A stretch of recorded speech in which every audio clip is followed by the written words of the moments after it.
What's up guys, we are watching Sid Gamings and today we are going to talk about the PlayStation 5 Sony 5 error CE-113202-9.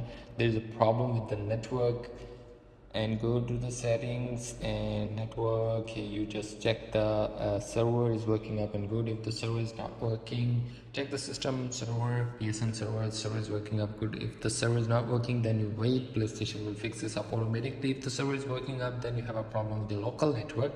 You must go back to the settings, go to set internet connection. Here you have the setup frequency on the automatic and advanced. If you just forget and connect it again to your network, go to the advanced. Here you have a DNS setting, primary DNS, secondary DNS, primary DNS to 8.8.8.8, secondary DNS to 1.1.1, and MTU settings automatic.